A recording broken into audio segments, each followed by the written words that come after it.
আল্লাহর দৃষ্টিতে বুদ্ধিমান কারা এবং আল্লাহ হেদায়েত দেবে কাদের তিনি নিজে, সে কথা সূরা জুমারের 18 নম্বর আয়াতে আছে। যে লোকটা একটু বন্ধু মতো ছিল সাবেক ডিসি, তারে অলরেডি শত্রুতা করে তাড়িয়ে দিয়েছে, কুষ্টিয়া থেকে বদলি করে দিয়েছে। এত বড় অপরাধ করার পরও কোনো অনুশোচনা তাদের নেই। এই মানুষগুলো বুক উঁচু করে মাইকের সামনে বলে আমাদের কথা শোনে না, এই জন্য তাকে আমরা বদলি করে দিয়েছি। লজ্জা। আমি ওই দিন স্ট্যাটাস দিয়েছিলাম যে সৎ, যোগ্য এবং ভালো মানুষের কদর বাংলাদেশে নেই। যে যত বড় দুর্নীতিবাজ সে এই দেশের তত বড় হিরো। দেশের একেবারে 12টা বাজিয়ে দিচ্ছে যারা, তারাই নাকি এই দেশের এখন সর্বোচ্চ জায়গায়। আমার ভাইরা, আমি যে সিদ্ধান্ত নিয়েছিলাম এগুলো আমি পালন করব, এই কারণ আমি কোরআনে কারিম থেকে এটা জানি, দুনিয়ার সবাই যদি আমার শত্রু হয়ে যায়, আমি যে বুক বড় করেছি, বুক মানে বড় বুক এইটার বলে না, এ বুকের ভেতরে আল্লাহ যে সৎ সাহস দিয়েছে, আমার কুষ্টিয়ার যারা দায়িত্বে আছে এরা কেন সারা পৃথিবী আমার বিরুদ্ধে চলে গেলেও ডন্ট কেয়ার, কিছু মনে করি না।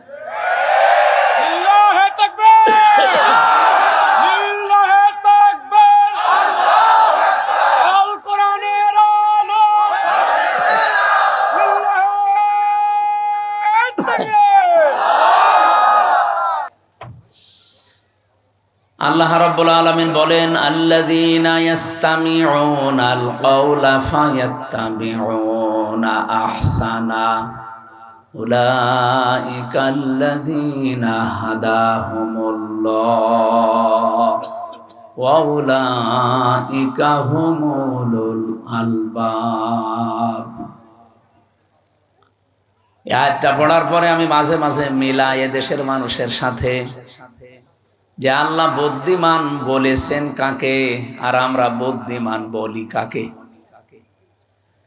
আল্লাহ পাক বলেন যারা কোরআনে কারীম শুনছে এবং শুনবে, ইস্তামিউনা এটা মজারে, কোরআনের এই কথাগুলো যারা পৃথিবীতে শুনছে ভবিষ্যতেও যারা শুনবে, ফায়াত্তাবিউনা আহসানা, অতঃপর এর ভেতরে যে উত্তম কথাগুলো আছে সেগুলো যারা অনুসরণের মাধ্যমে মেনে নেয়, শুধু শুনেই শেষ করে দেয় না,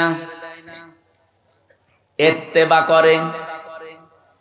এই শব্দটার ব্যাখ্যা করতে গিয়ে মুফাসসিরিনে কেরাম লিখেছেন এখানে তাবা আইন তাবউন দিয়ে শব্দটা গঠিত। যারা ব্যাখ্যাকার তারা বলেন একজন মানুষ সামনে হেঁটে যাচ্ছে, কোথায় পা ফেলে, কোথায় হাত নাড়ায়, কিভাবে মাথা নাড়ায়, মাজা দোলায়, ওইটা দেখে দেখে ওই জায়গায় পা ফেলে হাত নাড়িয়ে মাথা নাড়িয়ে অনুসরণ করার নাম ইত্তেবা। রাসূলুল্লাহকে আল্লাহ শুধু ভালোবেসে শেষ করে দেবেন কথা কোরআনে দেয়নি, ওনাকে অনুসরণ করা, ইত্তেবা করার কথা পুরা কোরআনে আল্লাহ ছড়িয়ে দিয়েছেন। কুল ইন কুনতুম তুহিব্বুনাল্লাহা ফাত্তাবিউনি ইউহিব্বুকুমুল্লাহ ফায়াগফির লাকুম যুনুবাকুম আল্লাহু গফুরুর রহিম। এই কি আরম্ভ করেছেন? কথা বলা যাবে না। এই ছেলে বসো। ভিডিও করতে গিয়ে যদি মানুষের ডিস্টার্ব হয় ভিডিও করার দরকার নেই। আবার দাঁড়িয়ে আছেন, বসেন।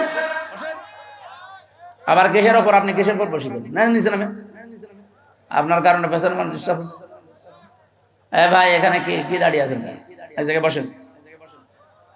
এখানে বসে থাকাও সওয়াব, বসে থাকা সওয়াব না?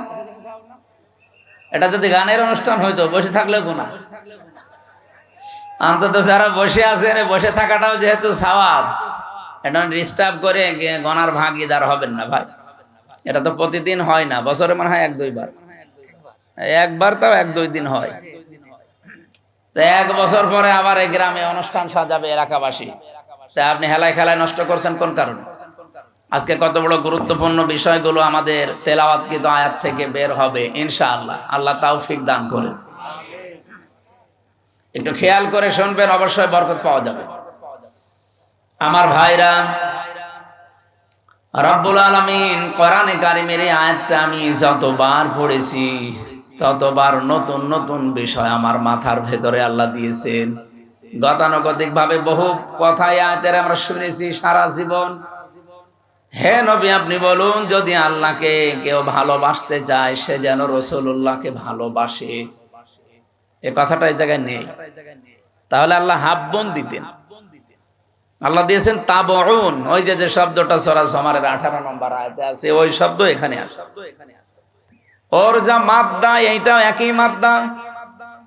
কেউ যদি বলে আল্লাহ তোমাকে ভালোবাসে, আল্লাহ বলেন এই কথার প্রমাণ দিতে হলে আমার রাসূলুল্লাহকে ভালোবাসা লাগবে। ঠিক আছে না? ঠিক নেই কি? ঠিক আন্দাজ। আমি এর আগে একটা মিনিট নষ্ট করলাম না। আমি বললাম যে হাব্বন যদি বলতেন তাহলে ভালোবেসে শেষ করে দিলাম। যেমন বেশি ছিল ভালো আবু তালেব, এমনকি আবু লাহাব রাসূলুল্লাহকে ভালোবেসেছিল জন্মে। আপনি দেখেছেন তার জন্মে খুশি হয়ে নিজের বাড়ির কাজের মহিলাকে আজাদ করে দিয়েছে।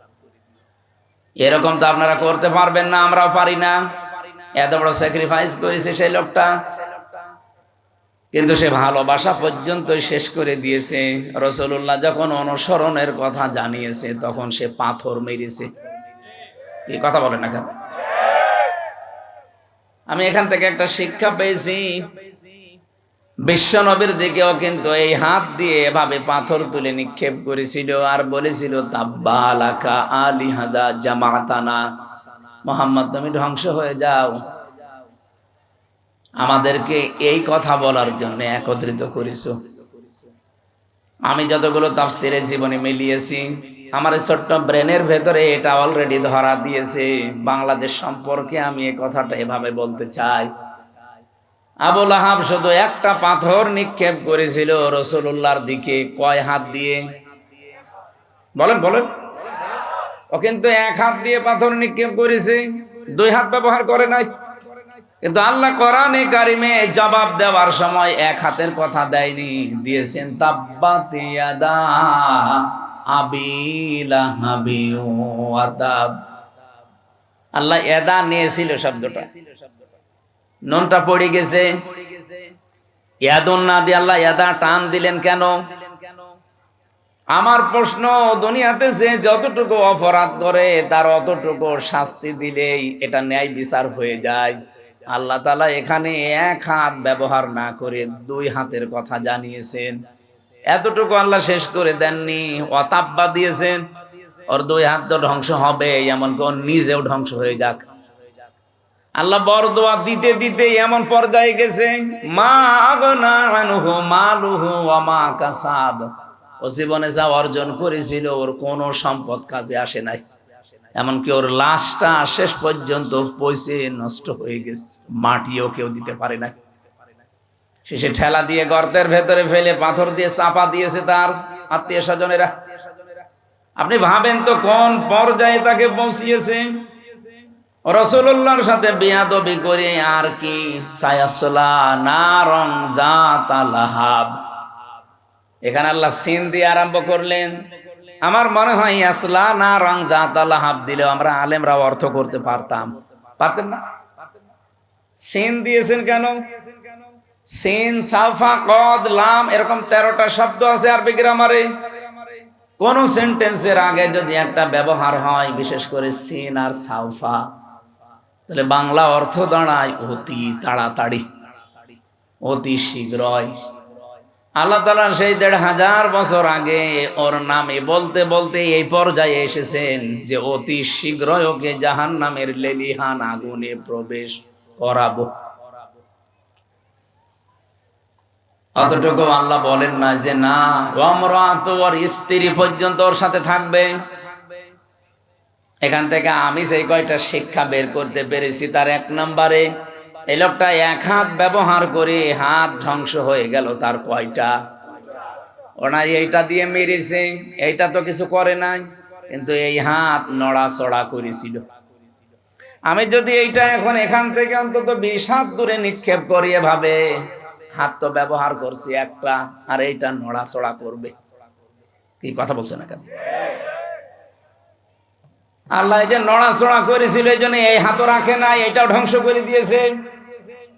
আজ বাংলাদেশ সহ বিশ্বে ইসলাম পন্থীদের ডাইরেক্ট ইনডাইরেক্ট ধ্বংস করার জন্য, ইসলামকে নিঃশেষ করার জন্য যারা কাজ করছেন, ডান হাতের মতো বাম হাত দিয়ে অনেকে পেছন দরজা দিয়ে নাড়া চাড়া দিচ্ছে। বুঝে ঠিক বললেন নাকি আন্দাজে? ইন্না বাদশা রাব্বিকা লাশাদীদ। এমনিতেই আল্লাহ কিছু বলে না, কিন্তু যদি ধরে ওরে আর ছাড়ে না।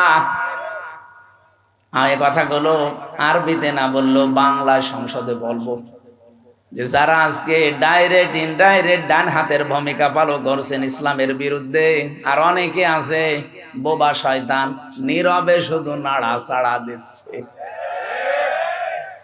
গজব আসলে কিন্তু আপনিও বাঁচবেন না। বলেন তো, যে দুইজন চাচার নাম বললাম, আবু লাহাব, আবু তালেব। আবু তালেব এত ভালোবেসেছে রাসূলুল্লাহকে, তার পুরা জীবন আমি পড়ে দেখেছি। এই লোকটা নিজের সন্তান হযরতে আলীকে বিছানায় রাখতো না, ভাইয়ের ছেলে এতিম মুহাম্মদ রাসূলুল্লাহকে নিজের কাছে নিয়ে ঘুমাতো। আবু তালেব জীবনে এমন কোন জায়গা নেই শরীরের ভেতরে যেখানে রাসূলুল্লাহকে তোলে নাই। কোন সময় মাথায় নিয়েছে, কোন সময় চুমা দিয়েছে, কোন সময় বুকে নিয়েছে, পিঠে নিয়েছে, কোনদিন পায়ের কাছে রাখে নাই। পায়ের কাছে রাখলে অসম্মান হবে, পায়ে লাগতে লেগে যেতে পারে, এই জন্য পায়ের কাছে রাখে নাই। বুখারী শরীফের হাদিস। এই লোকটাকে কিয়ামতের দিন আল্লাহ জাহান্নামের দুইটা জুতা পরিয়ে দেবে। এ কারণে তার মাথার মগজ পর্যন্ত টকবক করে ফুটতে থাকবে, কিন্তু পুরা শরীরের কোন জায়গায় জাহান্নামের আগুন লাগবে না। একটাই কারণ, পুরা শরীরে রাসূলুল্লাহর শরীর টাচ পেয়েছে, কিন্তু পায়ের সাথে কোনোদিন রাসূলুল্লাহর শরীর লাগে নাই। রব্বুল আলামিন এই জন্য পাটা জাহান্নামের ফিতা লাগিয়ে দেবে, পুরা শরীরটা কিছুই হবে না। এর ভালোবাসা কোন পর্যায়ে ছিল আপনি বলেন? এত ভালোবাসা, এত মহাব্বত দেখিয়েছে রাসূলুল্লাহকে, কিন্তু নবীজি যেদিন ইন্তেকালের সময় বললেন, ইয়া আম্মি আবি তালিব, লা ইলাহা ইল্লাল্লাহ হাজ্জুল লাকা ইনদাল্লাহি ইয়াউমাল কিয়ামাহ, রাহুল বুখারী। চাচা, জোরে বলা লাগবে না, শুধু আমার কানের কাছে মুখটা নিয়ে আস্তে করে বলেন, লা ইলাহা ইল্লাল্লাহ মুহাম্মাদুর রাসূলুল্লাহ বলা লাগবে না আপনার। আপনি শুধু আল্লাহর একাত্মবাদের স্বীকৃতিটা দেন, রিসালাতের ঘোষণা, এটা আমি জানি যে আমি রাসূল, আমি এটা নিয়ে নিলাম। আপনি শুধু আল্লাহটা দিয়ে যান, আমি কথা দিলাম কিয়ামতের দিন ঝগড়া করে হলেও আপনাকে আমি আল্লাহর জান্নাতে পৌঁছিয়ে দেব। লোকটা পড়ে নাই, ডাক দিয়ে বলেছে, ভাতিজা তোমাকে ভালোবাসি, কিন্তু তোমার এই কালেমাটা পড়তে পারলাম না, তুমি আমারে মাফ করে দিও। বলেন তো, মাফ করার মালিক কে? রাসূলুল্লাহ। কে? আরো জোরে বলেন। মাফ করার একচ্ছত্র মালিকানা যে আল্লাহর, কোথায় আছে বলেন তো? বলেন, কোরআনে আছে কোন জায়গায়? বলেন, আমাইয়াগফিরুয যুনুবা ইল্লাল্লাহ। সূরা আলে ইমরানের ভেতরটা মাঝে আছে। রব্বুল আলামিন জানিয়েছেন, মাফ করতে পারে গুনাহ শুধুমাত্র আল্লাহ ছাড়া, মাফ করার ক্ষমতা কারো নেই। হ্যাঁ, যদি আপনি হক বলে ইবাদত নষ্ট করেন, এটা আবার আল্লাহর না, এটা বান্দার। আপনি কোনো বৈধ কাজ করা লাগবে, এই জায়গায় যদি ঘুষ নিয়ে থাকেন, আপনি বান্দার হক নষ্ট করেছেন। এই হকটা দুনিয়ায় থাকতে হয় ফেরত দিয়ে যাবেন, নাই কিয়ামতের দিন নেকি দিয়ে ফেরত দেওয়া লাগবে, এরপরে মাফ হবে। তো আল্লাহর সাথে যে অধিকারগুলো, এগুলো আল্লাহ মাফ না করলে পৃথিবীর কারো বাবারও ক্ষমতা নেই মাফ করার। এই জন্য আমাইয়াগফিরুয যুনুবা ইল্লাল্লাহ, জামবন দেয়নি, যুনুব বহু বছর, কোন গুনাহ কেউ মাফ করতে পারে না ইল্লাল্লাহ, আল্লাহ ছাড়া। এই লোকটা যখন ডাক দিয়েছে, ভাতিজা মাফ করে দিও, নবীজিকে সঙ্গে সঙ্গে কোরআনে কারিমের আয়াত নাজিল করে আল্লাহ সতর্ক বাণী দিয়েছেন, ইন্নাকা লা তাহদি মান আহবাবতা ওয়ালাকিন্নাল্লাহা ইয়াহদি মান ইয়াশা ওয়া হুয়া আ'লামু বিল মুহতাদিন। সূরা কসসের ভেতরে আছে 56 নম্বর আয়াতে, নিশ্চয় হে নবী আপনি যাকে চান তাকে হেদায়েত দিতে পারেন না, আমি আল্লাহ যাকে ইচ্ছা করি তাকে হেদায়েত দান করি, আর হেদায়েত কে পাবে এটা আপনার চাইতে আমি আল্লাহ ভালো জানি। এই জন্য আ'লামু দেওয়াস। এরপরেও নবীজির মন মানছিল না, কারণ এত কষ্ট পৃথিবীতে রাসূলুল্লাহর পেছনে কেউ করে নাই। সেই জন্ম থেকে শুরু করে একেবারে প্রাপ্তবয়স্ক পর্যন্ত রাসূলুল্লাহ তার পেছনে এত, এই লোকটা রাসূলুল্লাহর পেছনে এত সময় দিয়েছে, শ্রম দিয়েছে, বাড়িতে রেখে খাবার খাওয়িয়েছে, লালন পালন করা যারে বলে। বিশ্বনবী মুহাম্মদ রাসূলুল্লাহর মন মানে না, এজন্য তিনি আবু তালেবের কবরের পাশে গিয়ে দোয়া করেছিলেন, মাপ চেয়েছিলেন আল্লাহর কাছে, রব্বুল আলামিন তুমি আমার চাচা আবু তালেবকে মাফ করে দাও। সঙ্গে সঙ্গে জিবরাইল এসে বললেন, হে নবী হাত নামান। কার জন্য হাত তুলেছেন? মা কানা লিন-নাবিয়্যি ওয়াল্লাযীনা আমানু আন ইস্তাগফিরু লিল মুশরিকিন ইলা আখির আয়াত। সূরা তাওবার 113 নম্বর আয়াতের প্রথম অংশে আছে, কোন নবীর জন্য, কোন ইমানদারের জন্য জায়েজ না, শোভনীয় না, উচিত না যে কোন মুশরিক মারা গেলে তার জন্য ক্ষমা চাবে। ওয়ালাউ কানু উলি কুরবা, যদি ওইটা নিজের নিকট আত্মীয় হয়। বাংলার মুসলমানের এটা রেকর্ড হচ্ছে, আপনি কার দোয়া আল্লাহ ফেরত দিচ্ছে টের পাচ্ছেন? জীবনে যেই নবী হাত তুলেছে আল্লাহ ফেরত দিয়েছে এমন রেকর্ড নেই, শুধু একটা জায়গায় বিশ্ব নবী হাত তুলেছে আল্লাহ ফেরত দিয়েছে, আমি তার পুরা জীবনী পেড়ে একটা জায়গায় পেয়েছি।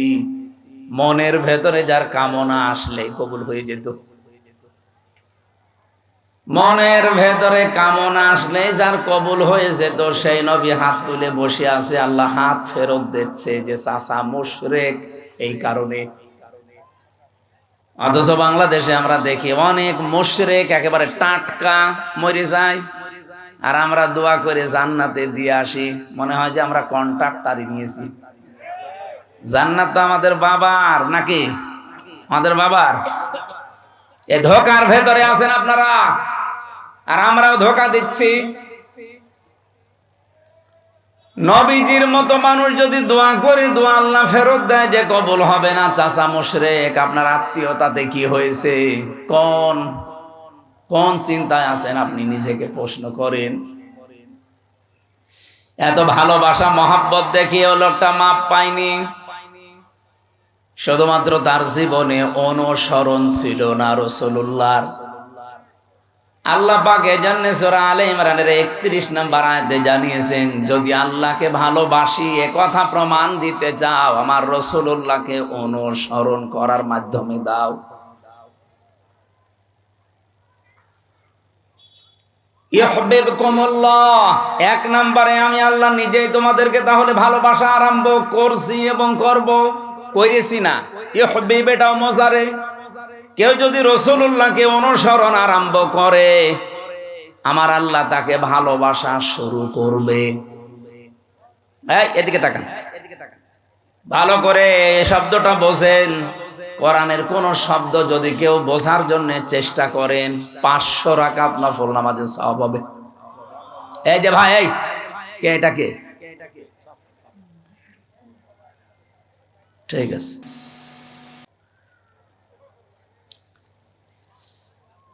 আল্লাহ পাক বলেন আমি যদি কাউকে ভালোবাসা আরম্ভ করি কয়েকটা পুরস্কার তাকে দেই। ওয়াগফির লাকুম যুনুবাকুম আল্লাহু গফুরুর রহিম। এক নম্বরে আমি আল্লাহ নিজে তাকে মাফ করে দিচ্ছি এবং দেব। গোনা কয়টা মাফ করব? আল্লাহ জামবন দিতে পারতেন, জামবানে দিতে পারতেন, দিয়েছেন। যুনুব, একটা গোনাও তার বাকি থাকবে না। আর যখন থেকে রাসূলুল্লাহর অনুসরণ আরম্ভ করবে, ওই দিন থেকে ওর জীবনের সব অপরাধ আমি আল্লাহ মাফ করে দেব। না মাফ করে দিয়েছি, দেব। নওগাঁ, বগুড়া বাসী এবার বলেন তো, কেউ যদি রাসূলুল্লাহকে অনুসরণ আরম্ভ না করে, আল্লাহ তাকে মাফ করবে, ভালোবাসা আরম্ভ করবে? বলেন বলেন।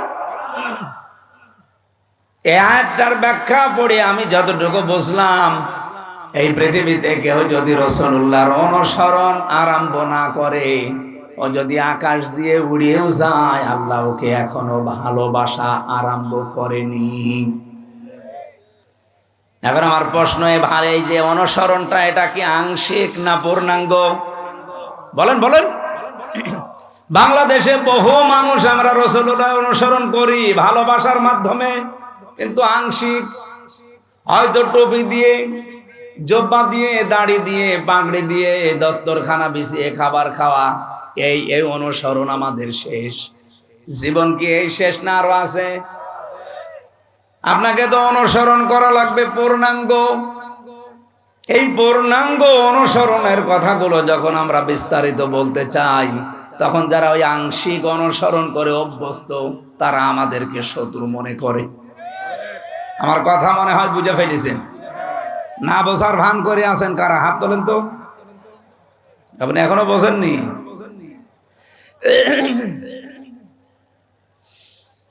বগুড়াবাসী, এখান থেকে আজকে সিদ্ধান্ত নিয়ে যাবেন, জীবন আর কয়দিন আছি আমি রাসূলুল্লাহর অনুসরণ আর আংশিক করতে চাই না। যত ঝড় ঝাপটা আসুক না কেন, অনুসরণ আমি করতে চাই পূর্ণাঙ্গ।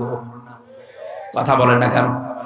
আর রাসূলুল্লাহকে অনুসরণ করতে হলে কোরআনে কারীমকে ইত্তেবা, অনুসরণ যেটা, ফায়াত্তাবিউনা আহসানা, এর ভেতরে যে উত্তম কথাগুলো আছে, সেগুলো অনুসরণের মাধ্যমে প্রমাণ দেওয়া লাগবে। আল্লাহ পাক এই কথা বলে শেষ করেননি, আয়াতটা শেষ করলেন, উলাইকাল্লাযীনা হাদাহুমুল্লাহ, এই মানুষগুলোকে আমি আল্লাহ হেদায়েত দিচ্ছি এবং দেব। এখানে ফাইল বা কর্তা সরাসরি আল্লাহ নিজেই। রব্বুল আলামিন বলেন, আমি নিজে তাদেরকে হেদায়েত দেব। তাহলে আল্লাহর হেদায়েত পাওয়ার একটা শর্ত এখানে পেলাম। কোরআনে এখান থেকে আজকে যা শুনবেন, এইটা আজকে থেকে জীবনে অনুসরণ করার সিদ্ধান্ত নিয়ে বাড়ি যাওয়া লাগবে। উলাইকা হুম উলুল আলবাব। তাহলে আল্লাহর দৃষ্টিতে আপনি বুদ্ধিমান, জ্ঞান সম্পন্ন, বুদ্ধিমান বলে বিবেচিত হবেন। আল্লাহ আমাকে সহ প্রত্যেককে আজকের তেলাওয়াতকৃত আয়াত থেকে মূল শিক্ষাগুলো নিয়ে বাড়ি যাওয়ার তৌফিক দেন, বলেন আমিন। দরুদ আর সালাম আমাদের নবী মুহাম্মদ রাসূলুল্লাহ সাল্লাল্লাহু আলাইহি ওয়াসাল্লামের প্রতি। আমি তেলাওয়াত করেছি আপনাদের অনেকের পরিচিত সূরা লোকমানের 12 নম্বর আয়াত। 34টা আয়াত আছে, 4টা রুকু আছে, মক্কায় নাজিল হয়েছে। একটা মাত্র আয়াতের উপরে আমাদের আজকের কথা হবে ইনশাআল্লাহ। এই পৃথিবীতে যত জ্ঞানী বান্দাদের নাম আমরা শুনেছি, তাদের ভেতরে অন্যতম একজন মানুষ লোকমান। আমি তার জীবনী পড়তে গিয়ে পেয়েছিলাম, ইবনে কাসির বর্ণনা দিচ্ছে, এই পৃথিবীতে 3 জন কালো মানুষের নাম পাওয়া যায়।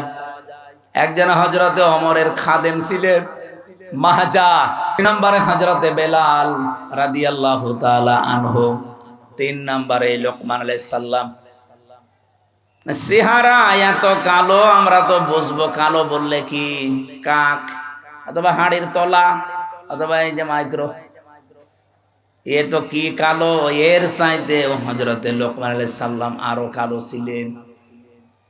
তার ঠোঁট গুলো ছিল ঝুলে যাওয়া, মাথার চুল গুলো ছিল উস্কো খুস্কো, চেহারা ছিল একেবারে বেটে, মানে একেবারে শর্ট। বলেন তো, চেহারার যে বর্ণনা এতক্ষণ বললাম, ওনাকে যদি এখন সামনে আনি বারবার দেখতে মনে চাবে। অথচ এই মানুষটার মর্যাদা আল্লাহর কাছে এত বেশি, রব্বুল আলামিন কোরআনে কারীমের 34টা আয়াত সম্বলিত একটা সূরা তার নামে নাজিল করে তাকে চিরন্তন করে দিয়েছেন। তাকে চিরন্তন করেছিলেন কোন কোন কারণে? যে সমস্ত কারণগুলো আছে কোরআনের 34টা আয়াতের ভেতরে অন্যতম হচ্ছে তিনি তার সন্তানকে, সবাইকে না, তিনি তার সন্তানকে ওসিয়ত করেছিলেন আল্লাহ রাব্বুল আলামিনের সম্পর্কে। ওসিয়ত আর নসিহত কিন্তু এক না। ওসিয়ত শব্দটার বাংলা অর্থ হয় জোরালো ভাবে তাকিদ দিয়ে বলাকে। হযরতে লোকমান আল্লাহ পাক বর্ণনা দিয়েছেন, ইযে ক্বালা লোকমানু লিবনিহি ওয়া হুয়া ইয়াইযুহু ইয়া বুনাইয়া লা তুশরিক বিল্লাহ ইন্নাশ শিরকা লা যুলমুন আযীম। স্মরণ করো ওই সময়ের কথা যখন হযরতে লোকমান তার সন্তানকে ডাক দিয়ে বলেছিলেন, হে আমার কলিজার টুকরা সন্তান, লা তুশরিক বিল্লাহ, আল্লাহর সাথে শিরিক করা যাবে না। ইন্না শিরকা লা যুলমুন আযীম, অবশ্যই শিরিক একটা বড় জুলুম। এটা বড় গুনাহ না, এই জায়গায় বড় জুলুমের কথা বলা হয়। পৃথিবীতে যত জুলুম হতে পারে সব চাইতে বড় জুলুম আল্লাহর দৃষ্টিতে শিরিক করা। এই জন্য পৃথিবীর সব গুনাহ মাফের গ্যারান্টি পাওয়া যায়, কিন্তু শিরিক করলে আল্লাহ ঘোষণায় দিয়েছেন যে মাফ হবে না। এই পৃথিবীতে যত নবীর জীবনী আমি পড়েছি, সব নবীদের কম বেশি হয়তো নসিহত ওসিয়ত আল্লাহ করেছিলেন, ওহী পাঠিয়েছিলেন, কিন্তু পৃথিবীর 2,24,000 বলেন আর 1,24,000 বলেন, যত নবী আল্লাহ পাঠিয়েছে প্রতিটি নবীকে একটা ওহী সবাইকে জানিয়েছে, সেটা শিরিক করা যাবে না। ওয়ালাকাদ উহিয়া ইলাইকা ওয়া ইলাল্লাযীনা মিন ক্বাবলিকা লাইন আশরাকতা বিল্লাহ ইলা আখির আয়াত।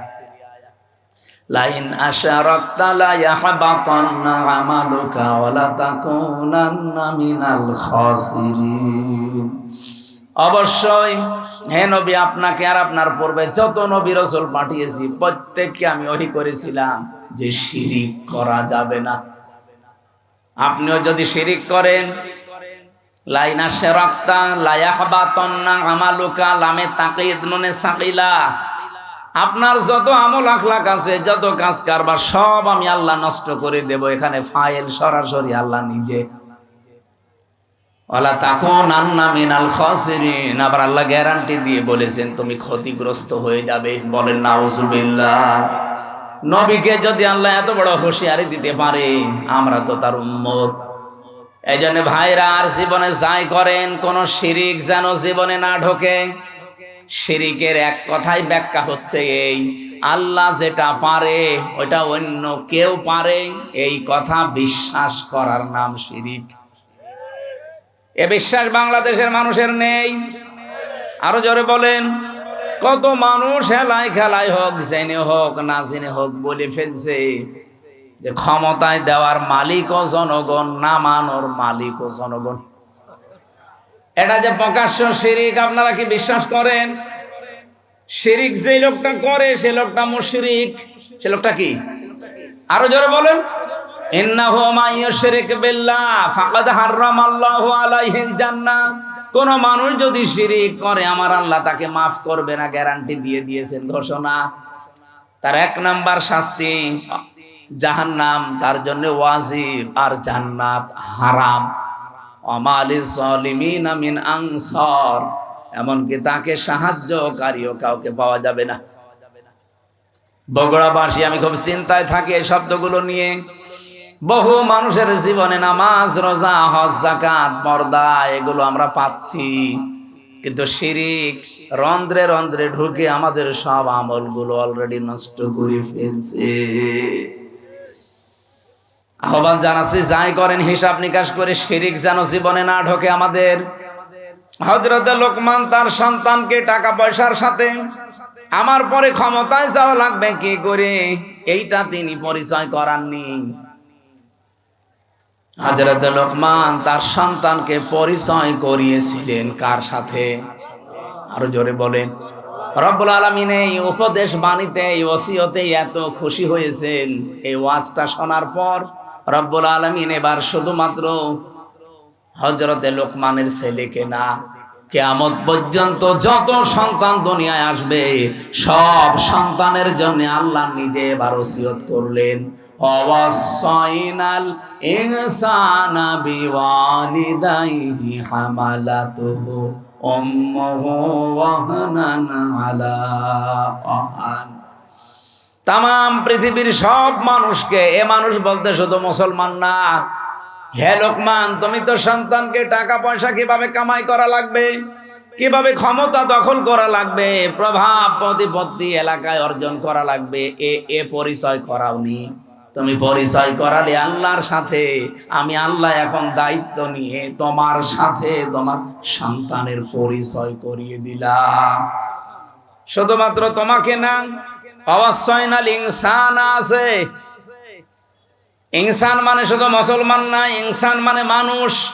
বলেন তো, হিন্দু কি মানুষ না? আরো জোরে বলুন। এলাকায় যদি কোনো অন্য ধর্মের ভাইরা বোনেরা থাকেন, কোরআনে কারীম আপনাকে ইঙ্গিত দিয়েছে যে পৃথিবীর সব মানুষের প্রতি আল্লাহর ওসিয়তে। ওসিয়ত মানে কিন্তু জোরালো ভাবে বলা, গুরুত্ব দিয়ে জোর দিয়ে বলা। আমি আল্লাহ জোর দিয়ে তাম পৃথিবীর সব মানুষকে বললাম, পিতা মাতা যাদের আছে তাদের সাথে ভালো ব্যবহার করা লাগবে। এ ঘোষণা কার? আরো জোরে বলেন। কোরআনে কারিমে যেখানে মা বাবার কথা আমি পেয়েছি, সেই জায়গায় দেখেছি কোন জায়গায় 3টা, কোন জায়গায় 5টা, কোন জায়গায় 7টা। খালি ব্যাখ্যা দিয়েছেন আল্লাহ। অন্যান্য কত মানুষের নাম তো কোরআনে আছে, কই এত ব্যাখ্যা তো আল্লাহ দেননি। এত বেশি ব্যাখ্যা আমার বাবার নামে আল্লাহ নিজে দিয়েছেন। রব্বুল আলামিন ব্যাখ্যা দিতে দিতে এমন সুন্দর সুন্দর শব্দগুলো চয়ন করলেন কোরআনে। আখফিদ লাহুমা জানাহাদ-দুল্লি মিনার রাহমা ওয়াকুর রাব্বিরহামহুমা কামা রাব্বায়ানি সাগীরা। বলেন আল্লাহু আকবার। আল্লাহ বলেন আখফিজ। আখফিজ শব্দের শাব্দিক অর্থ হচ্ছে ডাউন করা, এরপরে ফল করে দেওয়া। শুধু ডাউন করার নাম আখফিজ না, ডাউন করার পরে ফল করে দাও। জানাহাদ-দুল্লি, জানাহুন মানে ডানা, জিল্লুন মানে নম্রতা বা ছায়া, দুইটা অর্থই হয়। তোমার যে ছায়া আছে ডানার, এটা শুধুমাত্র ডাউন করবা না, ফল করে দিবা। আমি আয়াতটা পড়ার পর একবার চিন্তা করেছিলাম, আল্লাহ পাক কেন ডানার কথা দিলেন? কোন মানুষের তো দুনিয়ায় ডানা হয় না, ডানা হয় পাখির। কার? আমাদের কি ডানা আছে?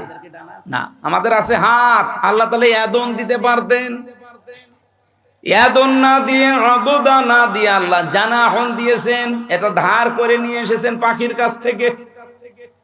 পাখির কাছ থেকে ডানা ধার করে আল্লাহ আমাদেরকে লাগিয়ে উদাহরণ দিলেন কেন? ডানা তো পৃথিবীতে আরো অন্যান্য জিনিসের আছে, হেলিকপ্টারের ডানা আছে, এরোপ্লেনের ডানা আছে, না নেই? সেই ডানা আল্লাহ তো নেননি, নিয়েছেন পাখির কাছ থেকে। আপনি হেলিকপ্টার, এরোপ্লেনের যে ডানা, এটা শুধুমাত্র ডাউন হয়, ফল হয় না। ফল হলে উড়বে না। এমনকি এর ভেতরে মোলায়েম কিছু নেই, সব শক্ত মজবুত। আর পাখির যে ডানা, এর ভেতরে পর আছে, পালক, এত সফট, এত কোমল, এত নরম। এই একটার সাথে একটা যখন লেগে যায়, পাখি যখন তার বাচ্চাদেরকে এই ডানার নিচে এই একটার সাথে আরেকটা পর লাগিয়ে দেয়, তখন বাচ্চাগুলো এই ডানার নিচে একটা কিচির মিচির আওয়াজ দেয়। এটাকে বাংলায় বলা হয় অনির্বচন সুখ। তার মানে বাচ্চাগুলো মাকে বোঝাতে চায়, মা তুমি যেভাবে আমাদেরকে আগলিয়ে রেখেছো, তোমার ডানাগুলো শুধুমাত্র ডাউন করনি, ডাউন করার পরে ফল করে দিয়েছো। এই জন্য আমরা এমন নিরাপদে আছি যে আমাদেরকে আর অন্তত কোনো শত্রু দেখতে পাচ্ছে না, আমাদের ক্ষতি হওয়ার আর কোনো সম্ভাবনা নেই। আল্লাহ পাক বলেন, পৃথিবীর সন্তানেরা, মার বাবা তোমার জীবদ্দশায় যেন এইটা মনে করে যে আমার সাইফুল্লাহ থাকতে আমার আর কোনো চিন্তা নেই। আমার মনে হয় এরকম কথা মনে করার মতো সন্তান বা বাবা মা অনেক কম। অধিকাংশ পরিবারের সন্তান থাকা এটা আরো ঝামেলা। গতকালকে একটা ভিডিও দেখছিলাম, একটা সন্তানকে তার মা বাবা সম্পদ দিয়ে যায়নি, এই জন্য বাবার কবর ভেঙে দিচ্ছে। এটা দেখেননি? গাইবান্ধা এক সাহাবী এসে বলেছিল, হে রাসূল, আমার বাবা আমাকে কিছু দেয়নি, আমি কি করব? বিশ্ব নবী বলেন, কিছু যদি না দেয়, ছোটবেলায় যা দিয়েছে কিয়ামত পর্যন্ত হায়াত পেয়েও সেটা শোধ দিতে পারবা না। বাবা যা বলে ওইটাই ফাইনাল, যদি আল্লাহ রাসূলের বিরুদ্ধে না যায়। যেই ছেলেটাই যেই মা বাবার কবর ভেঙে দিচ্ছে, টাকা পয়সা হয়তো জমি জায়গা তাকে দেয়নি, বুঝে করুক না বুঝে করুক, আমি শুধু ওর একা দোষ দেইনি, এই দোষটা ওর বাবারও আছে। কারণ যেই শিক্ষাটা দিলে সন্তানে আচরণ করবে না, সেই শিক্ষা ওর বাবা ওকে দেয়নি।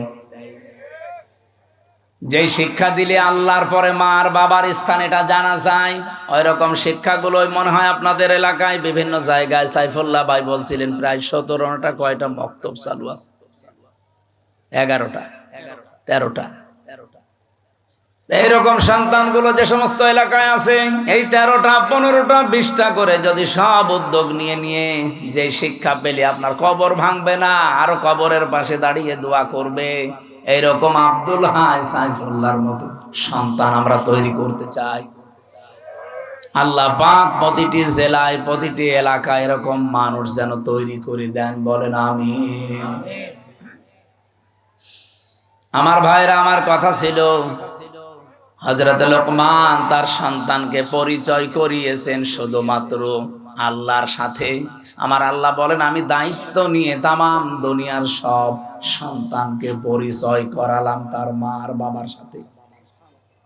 এমন একটা সুন্দর উদাহরণ আল্লাহ কোরআনে সেট করলেন। তোমার মা বাবা যদি পৃথিবীর সব কিছু তোমাকে ছেড়ে দিতে বলে, নবীজি বলেন মার বাবার জন্য সব কিছু ছেড়ে দেওয়া তোমার জন্য ফরজ, যেটা জায়েজ হয়। এখানে একটা মাসলা আছে, যেহেতু আলেমরা বসে আছেন, মায়ের কথা শুনে কিন্তু স্ত্রীকে তালাক দেওয়া জায়েজ নেই। এত সম্মান যে মায়ের, এত সম্মান যে বাবার, আপনি মায়ের কথা মতো স্ত্রীকে তালাক দিতে পারবেন না, কিন্তু বাবার কথা মতো পারা যাবে।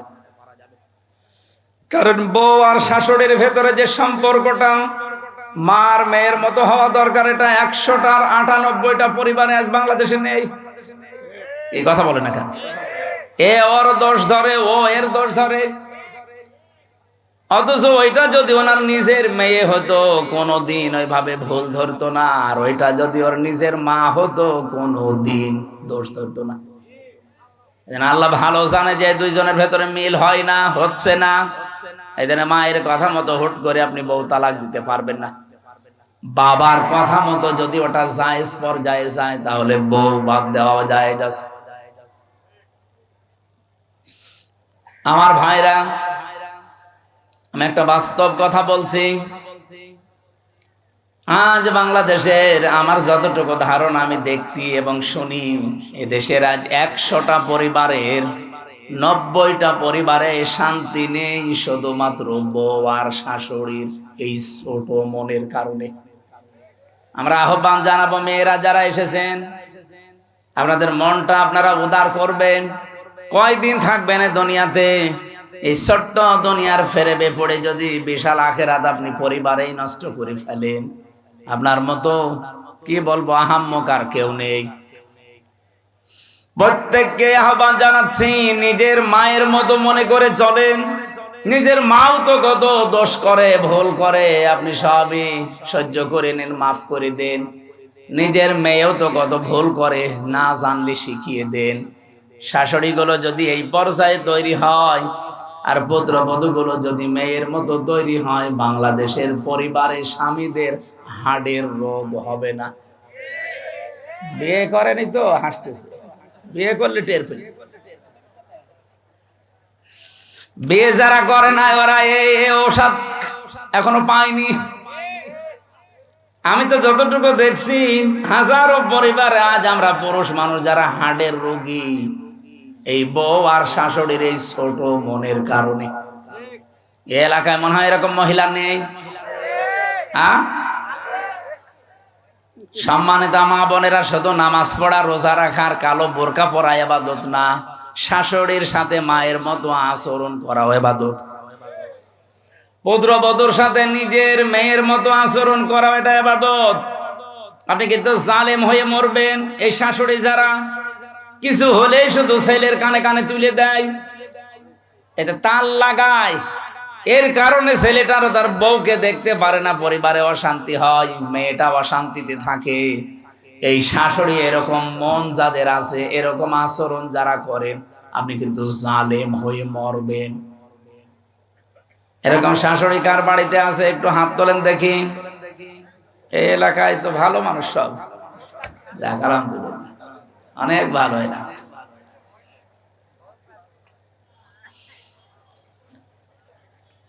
আমি কোরআনে কারিমের এই যে ব্যাখ্যামূলক আয়াতগুলো যখন পড়ি, আমার মনে হয় আল্লাহ তুমি কি বললে আর আমাদের পরিবারে কি চলছে। মায়ের কষ্টের কথাগুলো আল্লাহ আয়াতের পরবর্তীতে তুলে ধরেছেন। হামালাতুহুম ওয়াহানান আলা ওয়াহনি ওয়া ফিসালুহু ফি আমাইনি আনিশকুর লি ওয়া লিওয়ালিদাইকা ইলাইয়াল মাসির। আল্লাহ বলেন এত কষ্ট করে মা তোমাকে পেটে বহন করে। আমি এই হামালাতুহুম ওয়াহানানের ব্যাখ্যা পড়েছি। একটা মা পৃথিবীর জমিনে একটা সন্তানকে ডেলিভারি দেওয়ার সময় 57 ইউনিট কষ্ট সহ্য করে। বিজ্ঞানী আয়াতের ব্যাখ্যা করতে গিয়ে জানিয়েছে, এই পৃথিবীর যত শক্তিশালী মানুষ হোক, এমনকি যদি ডোনাল্ড ট্রাম্প হয়, ও সর্বোচ্চ 45 ইউনিট কষ্ট সহ্য করতে পারবে। 45 ইউনিটের বেশি কষ্ট দিলে ডোনাল্ড ট্রাম্প মরে যাবে। কিন্তু একটা মা আপনাকে আমাকে পৃথিবীর এই মুখ দেখাতে গিয়ে ডেলিভারির সময় 57 ইউনিট কষ্ট সহ্য অলরেডি করেছে।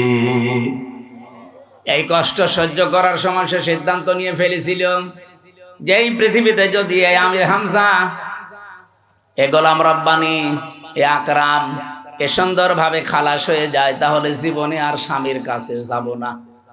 কিন্তু আমির হামজা যখন দুনিয়ায় আসে, আকরাম যখন দুনিয়ায় এসে যায়, আকরামের হামজার চেহারা দেখার পরে এই যে কষ্টটা 10 মাস 10 দিনের ডেলিভারির, আল্লাহ বলেন সব আমি মুছে ফেলে দেই। আমরা যারা সন্তান আছি, আমাদেরকে যেহেতু পরিচয় আল্লাহ করিয়ে দিচ্ছেন মা আর বাবার সাথে, এই পৃথিবীতে আমরা জানি আল্লাহ পাক বাদে কারো আইন মানা জায়েজ। ওয়াকাদা রাব্বুকা আল্লা তা'বুদু ইল্লা ইয়্যাহু ওয়া বিল ওয়ালিদাইনি ইহসানা। আল্লাহর আইন মানা কি? সবাই বলেন। আর মা বাবার আইন মানা না ফরজ না। মা বাবার আইন মানা ফরজ না। ওয়া বিল ওয়ালিদাইনি ইহসানা, মা বাবার সেবা করা ফরজ। আর যার মা বাবা তার সেবা করা ফরজ। কথা বোঝা গেছে? যার মা বাবা, সে নারী হোক আর পুরুষ হোক, তার সেবা করা ফরজ। অন্য কেউ যদি না করে তার গুনাহ হবে না, হ্যাঁ সে যদি দায়িত্ব পালন করে তাহলে তার সওয়াব হবে। অনেক শ্বশুর আছে, শাশুড়ি আছে, আন্দাজে মন খারাপ করে, হ্যাঁ ইসলামী মাইন্ডের পরিবার থেকে বৌমা নিয়ে আসলাম, আমার খেদমত করে না। আরে বৌমা আপনার খেদমত করবে কোথায় পেয়েছেন আপনি? আপনার খেদমত যদি করা দায়িত্ব হয়ে থাকে, ফরজ হয়ে থাকে, এটা আপনার সন্তানের। তো ঠিক বললে তো হচ্ছে না, কারণ বহু সন্তান আমরা চাই আমি আছি, রব্বানি আছে, আব্দুল হাই আছে, হাজারো সন্তান আমরা চাই আমার মা বাবার যে সম্মান আমরা তো জানি, তাদের সেবা করা, তাদের খেদমত করা, কিন্তু অধিকাংশ পরিবারে আমরা পারি না আমাদের বউর কারণে। কি কথা বললেন না কেন? এটাতে রেকর্ড হচ্ছে, আমার ম্যাডামও মনে হয় শুনবে, শুনুক, আমার আর কোনো ভয় নেই, এখন আমরা এমপি তো ভয়। আমি চাই তারাও যেন অন্তত এটা মেনে নিতে পারে। আমরা অধিকাংশ মানুষ আজ হার্টের রোগী হয়ে যাচ্ছি, হার্ট অ্যাটাক করে মানুষ মরতেছে। মির্জা আব্বাস এখন আছে, কি হবে আল্লাহ জানে, মরে যেন না যায়, অন্তত জীবনের একটা আশা যে মাননীয় স্পিকার এ কথা বলবে। এখন তো সিঙ্গাপুরে যে অবস্থা, যদি মরে যায় ওখানে তো আবার সে পাটোয়ারি চলে আসতে পারে।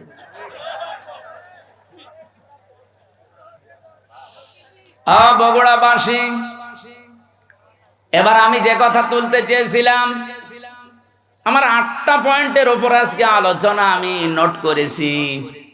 রব্বুল আলামিন যে 3 জন কালো মানুষের নাম বললাম তাফসিরে, এটা মারিফুল কোরআনে পাবেন। এই 3 জন কালো মানুষের ভেতরে হযরতে লোকমান একজন। আল্লাহ পাক বলেন, আমি আল্লাহ তার মর্যাদা এত বেশি বাড়িয়েছি কেন জানো? ওয়ালাকাদ আতাইনা লোকমানাল হিকমাতা, অবশ্যই আমি লোকমানকে জ্ঞান দিয়েছিলাম, হিকমা দিয়েছিলাম, আর তাকে এই কথা বলে দিয়েছিলাম, আনিশ করলি ওমা ইয়াশকুর ফাইন্নামা ইয়াশকুরু লিনাফসি, আনিশ করলিল্লাহ, যে আমি আল্লাহর শুকরিয়া আদায় করো, কৃতজ্ঞ হও। যে ব্যক্তি আল্লাহর শুকরিয়া আদায় করে সে যেন নিজের জন্যই করে। ওমান কাফারা ফাইন্নাল্লাহা গনিয়্যুন হামিদ, কোন মানুষ যদি পৃথিবীতে আল্লাহর শুকরিয়া আদায় না করে, কুফরি করে, অকৃতজ্ঞ হয়ে যায়, সে যেন মনে রাখে আমার আল্লাহ মুকাফেক্ষিহীন, প্রশংসিত। এটা আমরা তেলাওয়াতকৃত আয়াতের বাংলা অর্থ ছিল। এবার আমি যে আয়াত থেকে যা পেয়েছি এগুলো ডেলিভারি দিতে চাই, নাকি চলে যাবেন? থাকবেন তো ইনশাআল্লাহ? হযরতে লোকমান বলেন, ইন্নী খাদামতু, অবশ্যই আমি খেদমত করেছি, আলাফ আরবাআতা আলাফিম মিনাল আম্বিয়া, এই পৃথিবীতে 4000 নবীর খেদমত আমি করেছি। কত? খুব ভালো করে শুনবেন, 4000 নবীর আমি খেদমত করেছি। ওয়া হাসালতু মিনহুম, তাদের কাছে আমি হাসিল করেছি, পেয়েছি এই 4000 নবীর খেদমত করতে গিয়ে সামানিয়াতা আশিয়া, 8টা জিনিস আমি তাদের কাছে পেয়েছি। তাহলে আজকের যে ওয়াজটা, এটা 1টা 2টা 3টা নবীর না, 4000 নবীর খেদমত করে তাদের কাছে হাসিল করা জিনিস। হযরত লোকমান বলেন, আমি 4000 নবীর খেদমত করেছি, তাদের কাছে যা যা পেয়েছি তার মধ্যে 8টা জিনিস আমার কাছে অন্যতম। এই 8টা জিনিস আমি চাই পৃথিবী যতদিন থাকবে মানুষেরা এই 8টা জিনিস যেন অর্জন করে। বলেন সুবহানাল্লাহ। আমি আপনাদেরকে, আমি সহ প্রত্যেকে যেন অর্জন করতে পারি।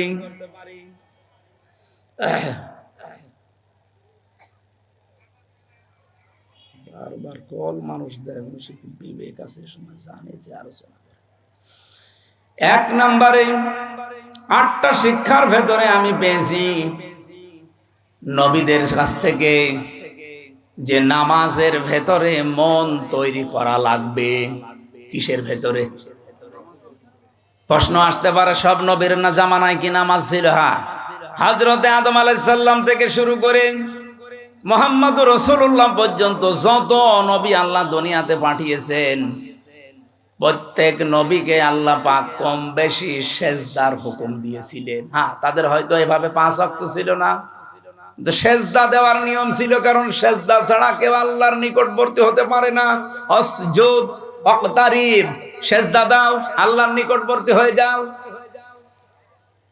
আদম আলাইহিস সালাম তাওবা করার মাধ্যমে উনি যে ফজরের 2 রাকাত নামাজ স্বামী আর স্ত্রী মিলে আরাফাতের ময়দানে পড়েছিলেন, আমরা তাফসিরের কিতাব থেকে হাদিস থেকে যেটা পেয়েছি, রব্বুল আলামিন আদমের প্রতি 350 বছর পরে এত খুশি হয়েছিলেন এই 2 রাকাত নামাজের সেজদায়। কিয়ামত পর্যন্ত উম্মতে মুহাম্মদী যারা আসবে তাদেরকে আল্লাহ এই 2 রাকাত নামাজ ফরজ করে দিয়েছেন। ওই দিন হযরত আদম আলাইহিস সালাম যে দোয়া করেছিলেন, এই দোয়াটা আল্লাহর কাছে এত বেশি পছন্দনীয়, এত বেশি ভালো লেগেছে, আল্লাহ ডাক দিয়ে বলেছিলেন, আদম, কিয়ামত পর্যন্ত তোমার সন্তানাদি যারা আসবে তারাও যদি কোনো ভুল করে অপরাধ করে এই দোয়াটা পড়ে আমি আল্লাহ তোমার মতো সন্তানদেরকেও মাফ করে দেব। আদমের সন্তান আমরা যারা জবান খুলে পড়েন রব্বানা যালামনা আনফুসানা ওয়া ইল্লাম তাগফির লানা ওয়া তারহামনা লানাকুনান্না মিনাল খাসিরিন। ফজরের নামাজের যে 2 রাকাত এটা আদম আলাইহিস সালাম থেকে পাওয়া, জোহরের নামাজের যে 4 রাকাত হযরত ইব্রাহিম আলাইহিস সালাম থেকে পাওয়া, আসরের নামাজের যে 4 রাকাত হযরত উসাইর আলাইহিস সালাম থেকে পাওয়া, মাগরিবের নামাজ যে 3 রাকাত হযরত আইয়ুব আলাইহিস সালাম থেকে পাওয়া, এশার নামাজ যে 4 রাকাত এটা হযরত আয়েশার কারণে স্পেশাল ভাবে আল্লাহ মুহাম্মদুর রাসূলুল্লাহকে দিয়েছেন। রব্বুল আলামিন বলেন হযরত লোকমান, তাকে আমি আল্লাহ জ্ঞান দিয়েছিলাম, হিকমা দান করেছিলাম। এই জ্ঞান পাওয়ার পরে তার প্রথম কাজ হয়েছে সে শুকরিয়া আদায় করেছে আল্লাহর। তাহলে এখান থেকে কয়েকটা শিক্ষা পাওয়া যায়। জ্ঞান যারা পাবে, জ্ঞানী তো আল্লাহর দৃষ্টিতে তারা যারা আল্লাহর কাছে নত হবে, নম্র হবে, শুকরিয়া আদায় করবে আল্লাহর নিয়ামতগুলোর। তা আমাদের আচরণটা পুরা উল্টা। একটা ভিডিও দেখছিলাম আজকে আসার সময়, নৌকা নিয়ে পার হয়ে যাচ্ছে একজন, 2 জন শিক্ষিত মানুষ, মাঝিকে নৌকা যখন একেবারে নদীর মাঝে অনেক সুন্দর সুন্দর কথা শোনাচ্ছে, মাঝি তুমি আমাদের বাবা, তুমি আমাদের দাদা, বাবা দাদা খালু যা বলার সব বলছে, যে শুধুমাত্র নদীটা আস্তে আস্তে পার করো। এ কথাগুলো শুনতে শুনতে বেশ নদীটা পার করে যেই ডাঙ্গায় তুলে দিয়েছে, ডাঙ্গায় নামার পরে এমন গালিগালাজ আরম্ভ করেছে। আমার এই উদাহরণটা ভিডিওতে দেখার পরে মনে হচ্ছিল বাংলাদেশে আজ অনেকেই এই আচরণ করছে। 18 মাসেও যাদের আচরণ ছিল একরকম, দেখেন 18 মাস পরে নির্বাচিত হয়ে তাদের আচরণ ঠিক ওই 2 ভদ্রলোকের মতো হয়ে গেছে। এতদিন যাদেরকে বাপ বলতো, দাদা বলতো, খালু বলতো, এখন তাদেরকে শালা বলছে। এমনকি বৈধ জিনিস পর্যন্ত তারা মানতে চাচ্ছে না। তার মানে ক্ষমতায় না থাকলে মানুষ যতটুকু নম্র হয়, ভদ্র হয়, কৃতজ্ঞতা আদায় করে, ক্ষমতা পেয়ে অনেক মানুষ অহংকারী হয়ে যায়। হযরত লোকমান এইটা হননি। অনেক জ্ঞান পাওয়ার পর, এটা যেতে আল্লাহর একটা নিয়ামত, এই পৃথিবীর শ্রেষ্ঠ নিয়ামতের ভেতরে, এটা পাওয়ার পরে তিনি শুকরিয়া আদায় করেছিলেন, কৃতজ্ঞতা আদায় করেছিলেন, কৃতজ্ঞ হয়েছিলেন আল্লাহর কাছে। রব্বুল আলামিন বলেন লাকাদ আতাইনা দাউদা ওয়া সুলাইমানা ইলমা, অবশ্যই আমি দাউদ আর সুলাইমানকে জ্ঞান দিয়েছিলাম। আকাল আলহামদুলিল্লাহিল্লাযী ফাদ্দালানা আলা কাসীরিম মিন ইবাদিহিল মুমিনিন। তারা 2 জনেই এই জ্ঞান পেয়ে কি করেছিল জানো? আকাল আলহামদুলিল্লাহিল্লাযী ফাদ্দালানা, তারা 2 জনে শুকরিয়া আদায় করেছে, আমাদের মর্যাদা দিয়েছেন।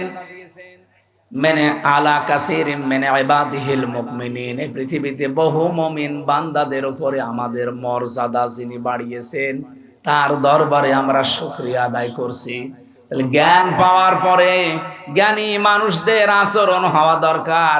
তারা নত হবে আল্লাহর দরবারে, দরবারে ইলাহিতে তারা আরো নম্র হবে, ভদ্র হবে, মাথা নত করবে। আর আমাদের মুসলমান আমরা দাবি করে দেখছি আমাদেরটা পুরা উল্টা। লোকমান আলাইহিস সালাম 4000 নবীদের কাছে যেই কথাগুলো শিক্ষা পেয়েছিলেন তার এক নম্বরে বলেন যে সেজদা দেওয়া লাগবে, জীবনী নামাজ, এটা যেন কেউ না ছাড়েন। প্রত্যেক নবী যেহেতু এটা পেয়েছিলেন। দ্বিতীয় নম্বরে তিনি বলেন আমি এই শিক্ষাটা নবীদের কাছ থেকে পেয়েছি, যদি কেউ কারো বাড়িতে প্রবেশ করেন সে যেন উকি ঝুঁকি না দেয়। আজ আমাদের সামাজিক জীবনে এটা আছে না নেই?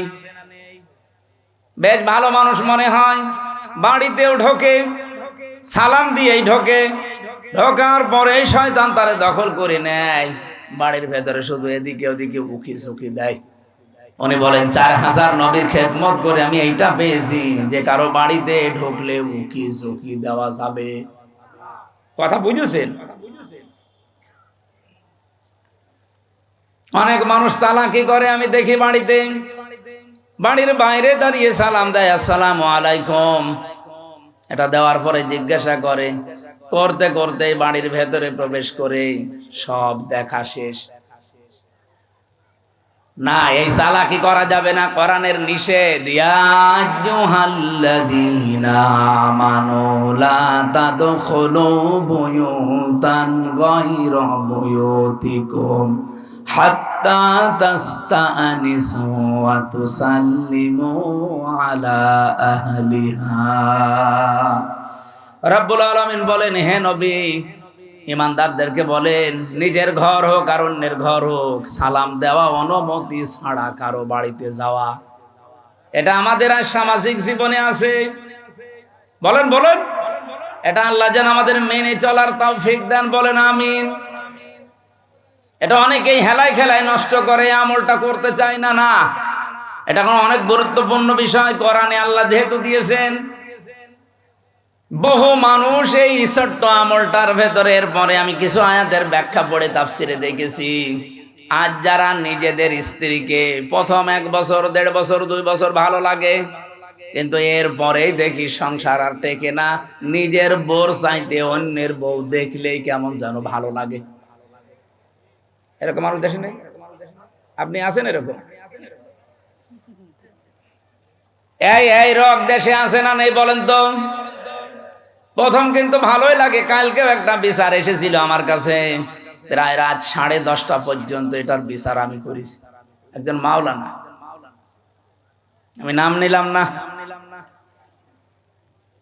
উনি এসে ওনার স্ত্রী সহ 2 জনই এসেছেন। স্ত্রীর অভিযোগ হচ্ছে যে এমপি সাহেব, এ স্বামী আমারে প্রথম বিয়ের 3 মাস 4 মাস 6 মাস 1 বছর খুব ভালোবেসেছে, কিন্তু এখন যেন আমার দিকে ওর আর মন নেই। মাওলানা আমারে আস্তে করে বলছে যে হ্যাঁ আসলে তো কথা একেবারে মিথ্যা না, প্রথম প্রথম ভালোই লাগতো, কিন্তু এখন আমার অন্যের বউ দেখলেই ভালো লাগে, আমারটা আর ভালো লাগে না। বললাম এইটা একটা রোগ, এ রোগের ঔষধ আছে না নেই? বলেন বলেন। قل للمؤمنين يغضوا من أبصارهم ويحفظوا فروجهم ذلك أزكى لهم إلى آخر آية। হে নবী, মুমিন পুরুষদেরকে বলেন তারা যদি এই 2টা ঔষধ খেতে পারে, 1 নম্বরে আপনি চক্ষুকে নিম্নগামী করবেন, 2 নম্বরে লজ্জা স্থানের হেফাজত করবেন। হ্যাঁ, বহু ডাক আসবে, বহু ষড়যন্ত্র চক্রান্ত শয়তান বিছিয়ে রাখবে। এই 2টা ঔষধ যদি কেউ মাত্র 1টা মাস একটু পালন করতে পারেন, আল্লাহর কসম আমি এই আয়াতের বিশ্বাস নিয়ে বলছি, আপনার নিজের বউ ভালো লাগবে, অন্যের বউ তখন আপনার কাছে খারাপ লাগবে। 1টা মাস একটু করে দেখেন, চক্ষুকে নিম্নগামী করবেন, যেটা দেখা জায়েজ নেই ওটা দেখবেন না, আর নিজের লজ্জা স্থানটা একটু বাঁচিয়ে রাখেন। 1 মাস 6 মাস 1 বছর না, 1 মাস যদি এভাবে একটু কন্টিনিউয়াস করা যায়, আল্লাহর সাহায্য আসবে। তখন আর এই হাজারো পরিবারে যে সংসার আজ ভেঙে যাচ্ছে এইটাও বন্ধ হবে। এখানে যারা এরকম রোগী আমরা আছি, আমরা যেন রোগ মুক্ত হতে পারি, আল্লাহ তৌফিক দেন, বলেন আমিন। সত্যি করে বলেন তো, এরকম রোগ আছে কার? কোন এলাকায় ওয়াজ করতে আসলাম গো? এটা সব আল্লাহর ওলি। এরকম কোন রোগ তো এলাকায় নেই। এটা শুধু পুরুষের ক্ষেত্রে না, মেয়েদের ক্ষেত্রেও। আজ হাজারো পরিবারে খালি ডিভোর্স ডিভোর্স আর ডিভোর্স চলছে, এই একটা মাত্র কারণে নিজের চোখের হেফাজত নেই। 2 নম্বরে লজ্জা স্থানের হেফাজত করে না। স্বামী বাড়ি না থাকলে বহু মহিলা আছে আল্লাহকেও ভুলে যায়, স্বামীকেও ভুলে যায়। এই 2টা জিনিসের গ্যারান্টি একটু নেন। আমি আশা করছি আপনাদের আমাদের যেসব রোগটা আছে এই রোগকে আল্লাহ পুরাপুরি নিরাময় করে দেবেন, বলেন আমিন। 3 নাম্বারটা বলছি, হযরত লোকমান বলেন আমি 3 নাম্বারে পেয়েছি, খাবার যদি খেতে বসো একেবারে সব সাবার করে ফেলবা না। প্রতিটি নবী এই শিক্ষাটা আমি নবীর খেদমত করে পেয়েছি 4000 নবীর কাছে, তারা কোনোদিন যা খেতে বসেছে সব সাবার করেনি। এই জন্য প্রত্যেক নবীর বুক ছিল বড় আর পেট ছিল ছোট। আমরা এমন উম্মত আমাদের কোনো বুক নেই, শুধু পেট। আমি সংসদে আমার ডাইনে বামে সামনে পেছনে যেখানেই তাকাচ্ছি শুধু ভড়ি আর ভড়ি, খালি আমারই ভড়ি নেই। আমার বামে যেটা ওইটা ভড়িয়ালা, ডাইনে যেটা ওইটা ভড়িয়ালা। নাম নিলাম না, আপনি দেখতে পাবেন কালকে পরশু দিনই কি ভড়ি গো। মাঝে মাঝে আমার মনে হয় আল্লাহ এদের ভড়ি দেখে তো মহিলারা লজ্জা পাবে, ছেলে মেয়ে হয় আমাদের আর ভড়ি হয় এর। কি পেট, আখেরি পেট। নবীদের এরকম পেট হয়নি কেন? কারণ নবীরা 3টা সুন্নাত আদায় করে খাবার খেতেন। 1 ভাগ খাবার, 1 ভাগ পানি, আর 1 ভাগ হজম করার জন্য খালি রাখতেন। এই জন্য নবীদের পেট বড় হয়নি, বড় হয়েছে বুক। তাদের এই বুক বড় হওয়ার কারণে তারা জালেমদের সামনে মাথা নত করে নাই, সত্য বলতে ভয় পায় নাই। কথা বলছেন না কেন? আজ বাংলাদেশে আমাদের যদি সত্যি বুক থাকতো, আমি যেমন টার্গেট নিয়েছিলাম সংসদে, আমি যদি নির্বাচিত হতে পারি 100 দিনের ভেতরে আমি কুষ্টিয়ার সদর আসনে অন্তত 100 দিনের ভেতরে যতগুলো অফিস আদালত আছে সবগুলো জনবান্ধব করে তুলব। আর এটা করতে গেলে আমি নিজেও জানতাম যে অনেকের মন পাওয়া যাবে না, কারণ যত বড় অফিসার সে তত বড় মুডে থাকে। সবাই চায় যে আমার সবাই জি হুজুর স্যার স্যার এটা করতে থাক। চেয়েছিলাম যে ডিসি এসপি টিওনো ওসি সিভিল সার্জন সহ সরকারি যত প্রতিষ্ঠান আছে এগুলো যেন জনবান্ধব হয়, মানুষ যেন সেখানে যে ভয় না পায়। এই ভয় দূর করার জন্য খালি বারবার এখানে মানুষের সম্পৃক্ততা বাড়ানোর চেষ্টা করলাম। যেই কয়টা জিনিসে হাত দিলাম দেখি না শত্রু হয়ে গেছে। আমি নাম ধরেই বলছি, কুষ্টিয়ার এখন যারা দায়িত্বে আছে এই মানুষগুলো এখন আর আমাকে দেখতে পারছে না, কারণ এদের আতে অলরেডি ঘা লেগে গেছে। হাসপাতালে হাত দিলাম, হাসপাতালের যারা দায়িত্বে আছে এরা এখন আর রাজি না। প্রথম বলতো যে হ্যাঁ খুব ভালো কাজ হচ্ছে। বাজারটা মনিটরিং করার জন্য এত অত্যাচার করে মানুষেরা। ম্যাজিস্ট্রেট নিয়ে একদিন গিয়ে দেখলাম 670 টাকা দিয়ে 570 টাকা দিয়ে মুরগি, দেশি মুরগি কিনেছে আর বিক্রি করছে 650 টাকা।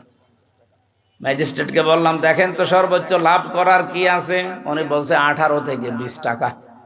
একটা জিনিসে আপনি সর্বোচ্চ 18 থেকে 20 টাকা লাভ করতে পারবেন, আর ও লাভ করছে 1 কেজিতে 80 টাকা। বলতে গেলাম আমি কালার হয়ে গেছি। বলছে এইটা এমপির কাজ না। মাদকের ওখানে গিয়ে 27 জনের লিস্ট করলাম পুরা কুষ্টিয়ার ওই পাড়াতে, যে এদের দ্বারা সমাজ পরিবার ধ্বংস হয়ে যাচ্ছে। ও আল্লাহ, পরে দেখি যাদের কাছে নালিশ দিয়েছি সেই তাদের কাছে টাকা খায়। ওরা রাতের বেলা এসে আমারে বলছে হুজুর আপনি আমাদের নাম পাঠিয়েছেন থানায়, ও থানার বাবুরে ডাকেন। ওদের রাতের বেলা সিভিল পোশাকে এসে মাল নিয়ে যায়। আমি নালিশ দেবো কার কাছে? এখন তাদের কাছেও খারাপ যে হ্যাঁ এইটাও এমপির কাজ না। হাসপাতালে কাজ নেই, বাজারে কাজ নেই, মাদকে আমার কাজ নেই, আমার কাজ কোথায়? খালি বসে বসে জিকির করব। এই মানুষগুলো এখন শত্রু হয়ে যাচ্ছে। যে লোকটা একটু বন্ধু মতো ছিল সাবেক ডিসি, তারে অলরেডি শত্রুতা করে তাড়িয়ে দিয়েছে, কুষ্টিয়া থেকে বদলি করে দিয়েছে। এত বড় অপরাধ করার পরও কোনো অনুশোচনা তাদের নেই। এই মানুষগুলো বুক উঁচু করে মাইকের সামনে বলে আমাদের কথা শোনে না, এই জন্য তাকে আমরা বদলি করে দিয়েছি। লজ্জা। আমি ওই দিন স্ট্যাটাস দিয়েছিলাম যে সৎ, যোগ্য এবং ভালো মানুষের কদর বাংলাদেশে নেই। যে যত বড় দুর্নীতিবাজ সে এই দেশের তত বড় হিরো। দেশের একেবারে 12টা বাজিয়ে দিচ্ছে যারা, তারাই নাকি এই দেশের এখন সর্বোচ্চ জায়গায়।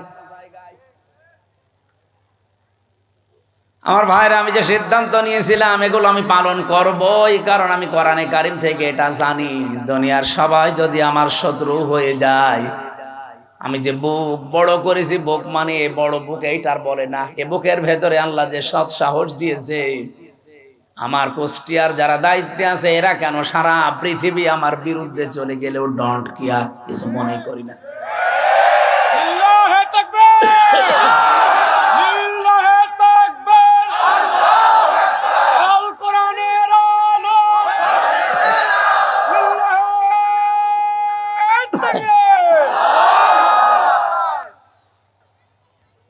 নির্বাচনের আগে যেই কথাগুলো মাওলানা হোসাইন একটা টাচ দিয়েছিল, এত বেশি শত্রুতা বাংলাদেশে কোনো এমপির বিরুদ্ধে কেউ করে নাই। আমার একেবারে সেই 11 সাল থেকে শুরু করে কাটছাট ভিডিওগুলো এনে 64 জেলায় ওরা 64টা মামলা পর্যন্ত দিয়েছিল কে দিয়ে? আমি একটা উদাহরণ দিতে গিয়ে 8 জনের নাম বলেছিলাম, তার ভেতরে আরাফাত রহমান, ওনার নামটাও ছিল। ওনার নামের ওই শেষে যে দুটো শব্দ আছে, ওই শব্দটাকে আমি বলেছিলাম এটা যদি কয়কার না দিয়ে কেউ কয়হস্যু দেয় তাহলে পাল্টিয়ে যায় নামটা। এইরকম আরো 8টা নাম বলেছিলাম, সেগুলো বলে নাই। এই 15 সেকেন্ডের ভিডিও ছেড়ে 64 জেলায় 64টা মামলা দিয়েছে। ওরা মনে করেছিল মামলা দিলে মনে হয় এ বসে যাবে। আরে ভাই, আমি তো আয়না ঘরে থাকা মানুষ, জেল ও তো আমার কাছে শ্বশুর বাড়ি মনে হয় না। আয়না ঘরে থেকে আমি ফাঁসির কন্ডেম সেলের ভেতরে ছিলাম 3 বছর, খেয়ে না খেয়ে আমি ঝুলেছিলাম প্রায় 11 ঘন্টা, মাথা নিচের দিকে পা উপরের দিকে দিয়ে। আর আপনি আমার এখন ভয় দেখাচ্ছেন মামলা ও ছাতা তো আমি গুলিয়ে খেয়ে ফেলবো।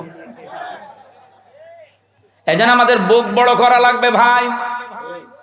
মাওলানা আব্দুল হাই সাইফুল্লাহ ভাই আমার বড় ভাই, আমি চাই আমাদের বুক যেন এরকম বড় হয় নবীদের মতো। প্রতিটি নবীর বুক ছিল বড়, তার মানে বুকের ভেতরে সাহস ছিল, আর পেট ছিল একেবারে ছোট। আজ বাংলার আলেম ওলামাগুলো যদি আমরা বুক বড় করতে পারতাম, বুকের সাহস নিতে পারতাম, আমার মনে হয় রাম বাম আর জেনারেল মানুষগুলো আলেমদের কদর আরো বেশি করত। এ দোষ শুধু আমাদের নিজেদেরই। আমি বুক বড় বলতে কিন্তু শুধুমাত্র একেবারে ডোনাল্ড ট্রাম্পের মতো এভাবে বুক বড় বোঝাইনি, এর ভেতরে সাহস লাগবে, ঈমান লাগবে।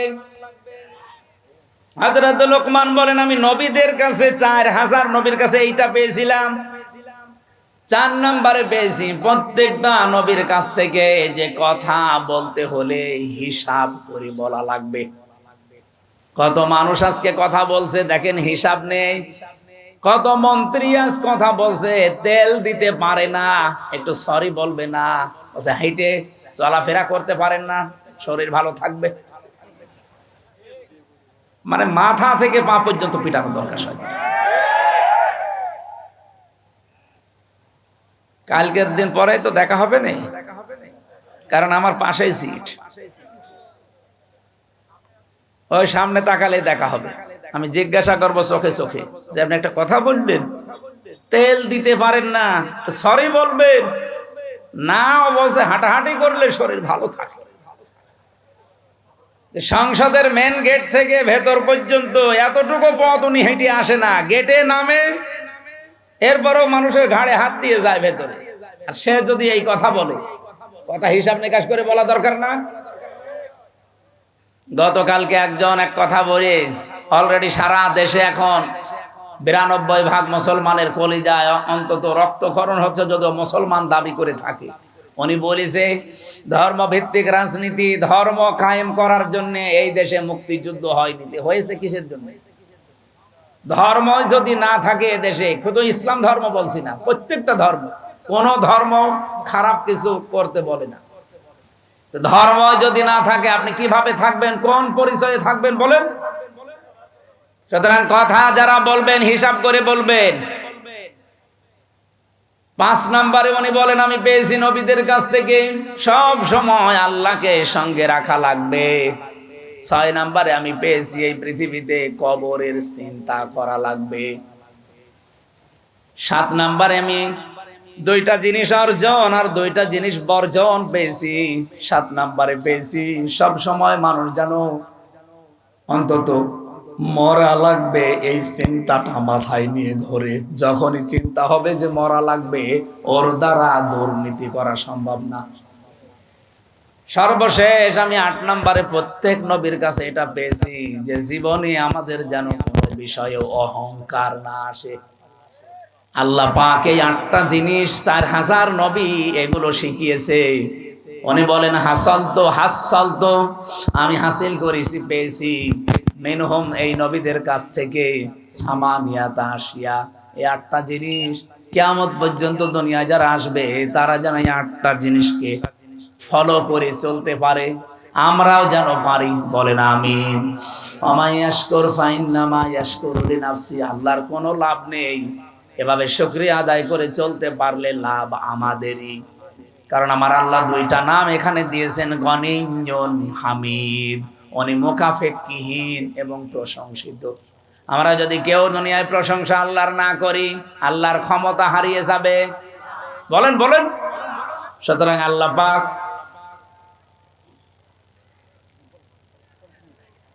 সম্মানিত উপস্থিতি, মাহফিলের আজীবন দাতা সদস্য করার জন্য ওনারা আপনাদের আহ্বান জানিয়েছেন। সর্বনিম্ন 1000 টাকা।